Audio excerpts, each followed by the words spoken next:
Hey folks, so this is a Vitamix, or a Vitamix, and today we're going to use it to make peanut butter. Now, typically, you have to use something like this tool here, this Vitamix branded tool, to pound down the peanut butter when it gets stuck inside this thing. But I think I have a technique that will help us avoid that. So, let's get started. Step number 1.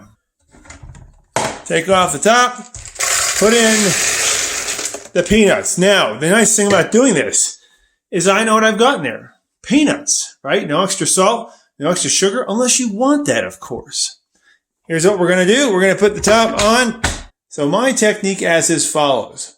I start spinning this thing up to liquefy the peanuts in the center, and then I quickly dial back the speed of the blades so that the peanuts that are not being liquefied fall into the center. And I do this repeatedly in an iterative fashion.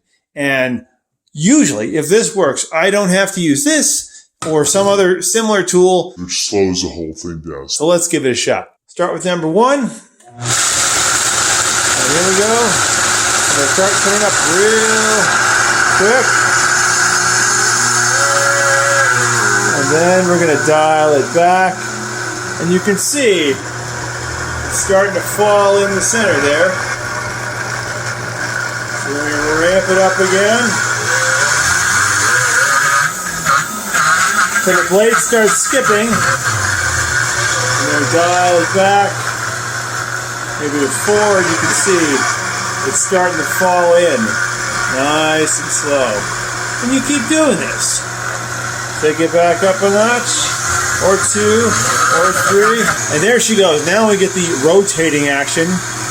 Just take it down in this cyclical fashion. Now, I'm sure the Vitamix pros out there are telling me this is very bad for the Vitamix, but so far, I haven't noticed any issues with it. Now you can see we're really getting some essentially liquefied peanuts in here. And I'm almost to the point where I'd say it's done. The other thing about leaving it in here for a while is that it will heat up and it will become more liquid and less viscous, and it will flow more easily when you pour it out of this thing, which I might add is the biggest pain in the ass. But I think we're good to go, folks, so I'm going to turn this guy back down and I'm going to scoop it out right away. So now I've got a tool like this.